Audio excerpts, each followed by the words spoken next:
If you ask a disagreeable person what he wants, say, or she wants, they'll tell you right away. They know. It's like, this is what I want and this is how I'm going to get it. But agreeable people, especially if they're really agreeable, are so agreeable that they often don't even know what they want, because they're so accustomed to living for other people and to finding out what other people want and to trying to make them comfortable and so forth, that it's harder for them to find a sense of their own desires as they move through life. And that's not, look, there's situations where that's advantageous, but it's certainly not advantageous if you're going to try to forge yourself a career. That just doesn't work at all. And so even though on average men and women aren't that much different in terms of their levels of agreeableness by the group, if you go out and you look at the extremes, they're very different. So all of the most agreeable people are women, and all of the most disagreeable people are men. And the thing is, the extremes are often what matter rather than what's in the middle. And so one of the ways that's reflected in society, by the way, is there's way more men in prison. And the best personality predictor of being imprisoned is to be low in agreeableness. It makes you callous. Now you might think, well, what's the opposite of compassion and politeness? And the answer to that is, I think it's best sort of conceptualized as a trading game. So let's say that we're going to play repeated trading games. And if you're very agreeable, then you're going to bargain harder on my behalf than you're going to bargain on your own behalf. Whereas if you're very disagreeable, you're going to do the reverse. You're going to think, I'm in this trading game for me, and you're going to take care of your own interests. Where an agreeable person is going to say, no, at best, at worst, this has to be 50-50, but I'd like to help you every way I can. One of the things you have to be careful of if you're agreeable is not to be exploited, because you'll line up to be exploited. And I think the reason for that is because you're wired to be exploited by infants. And so that just doesn't work so well in that actual world. And one of the things that happens very often in psychotherapy, people come to psychotherapy for multiple reasons, but one of them is they often come because they're too agreeable. And so what they get is so-called assertiveness training, although it's not exactly assertiveness that's being trained. What it is the ability to learn how to negotiate on your own behalf. And one of the things I tell agreeable people, especially if they're conscientious, is say what you think. Tell the truth about what you think. There's going to be things you think that you think are nasty and harsh, and they probably are nasty and harsh, but they're also probably true. And you need to bring those up to the forefront and deliver the message. And it's not straightforward at all, because agreeable people do not like conflict. Not at all. They smooth the water. And you can see why that is in accordance with the hypothesis that I've been putting forward. You don't want conflict around infants. It's too damn dangerous. You don't want fights to break out. You don't want anything to disturb the relative peace. And if you're also more prone to being hurt physically and perhaps emotionally, you also may be loath to engage in the kind of high-intensity conflict that will solve problems in the short term, because it takes a lot of conflict to solve problems in the short term.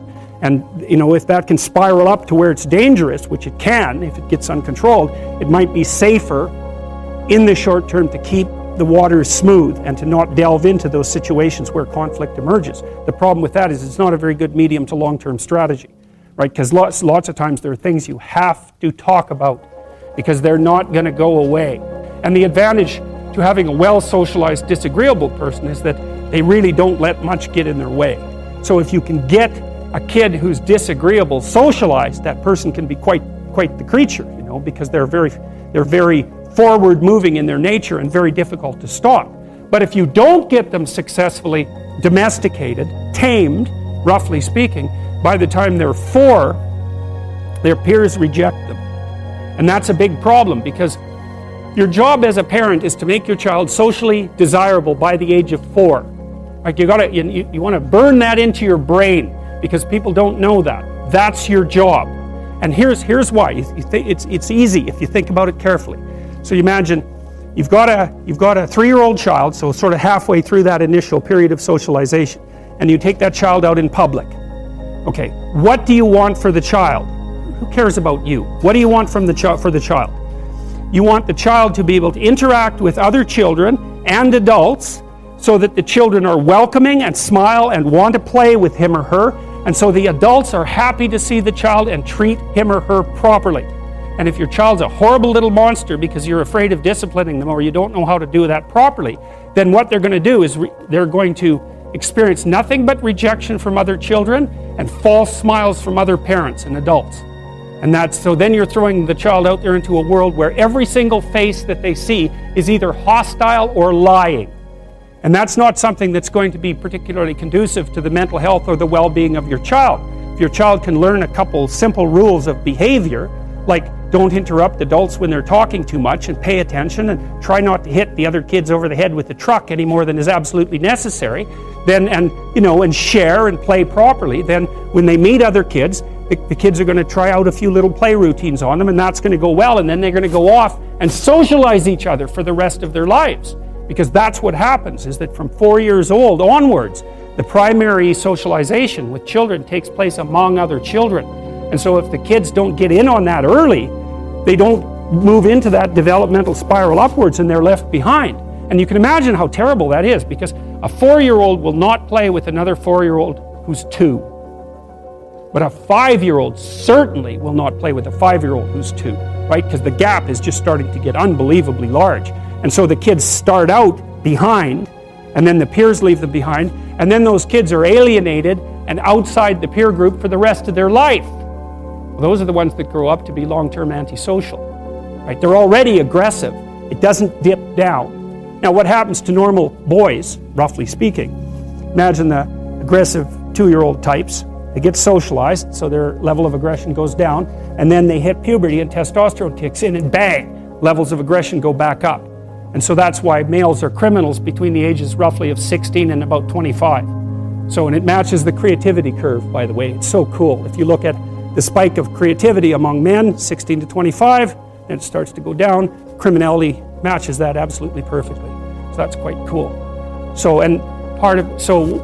the testosterone levels raise the average level of aggression among men. It's more dominance than aggression, actually, and testosterone is by no means all bad.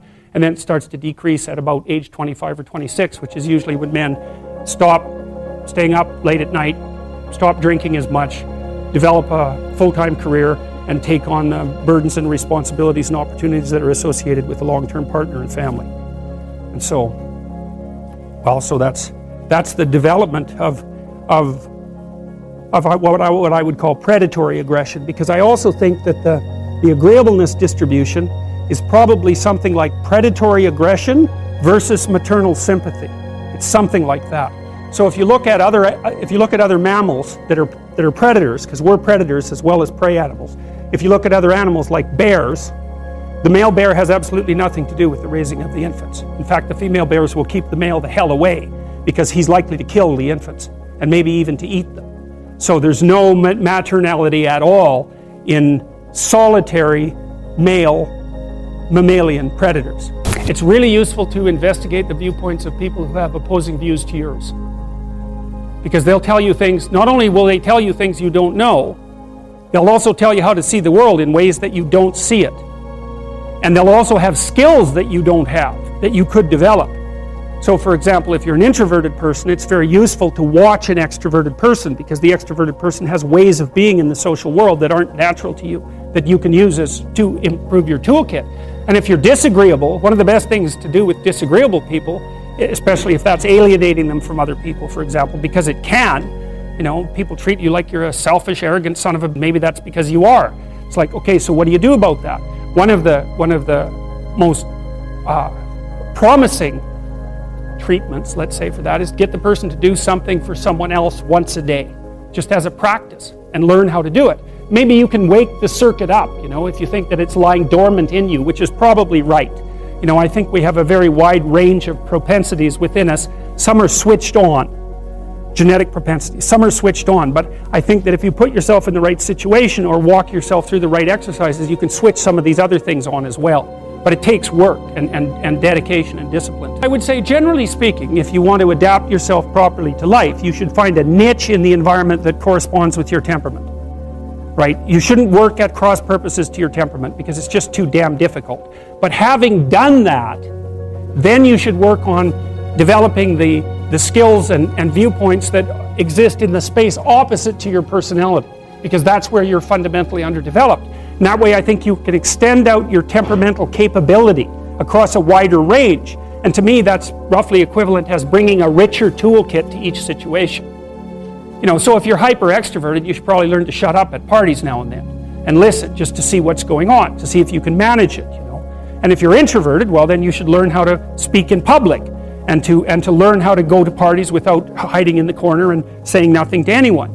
And if you're agreeable, then you need to learn how to be disagreeable so people can't push you around. And if you're disagreeable, you need to learn how to be agreeable so that you're not an evil son of a bitch. So, and the same thing applies even in the conscientious domain. It's like if you're too conscientious, you need to learn to relax and let go a little bit. And if you're unconscientious, it's time like, get out the Google Calendar, man, and start scheduling your day, right? And beat yourself on the back of the head with a stick until you're disciplined enough so that you can actually stick to something for some length of time and not living in absolute squalor, which is something that would characterize someone who's very disorderly, for example, because they don't notice. It doesn't bother them, disorder. It's like, maybe they can see it, but it doesn't have any emotional valence, and so it doesn't have any motivational significance. So the other thing you might want to think about too, if you're choosing a partner, is try not to choose someone who's too distant from you on the temperamental variables, because you're going to have a hard time bridging the gap. It's hard for an introverted person and an extroverted person to coexist. And it's really hard for an orderly person and a disorderly person to coexist, because they will drive each other nuts. Why don't you pick up? Why are you so obsessed by it? That's the basic argument. So it's useful to know about your temperament so that you can negotiate the space with your partner as well. And I don't think you should try to find someone who's exactly the same as you, because then you don't have the benefits of the alternative viewpoint. But you got to watch it, because you may hit irreconcilable differences of various sorts. And I've seen that most particularly among couples who are high and low in openness. That's a rough one. And also high and low in conscientiousness. That's another rough one, because they just cannot see how the other person sees the world at all.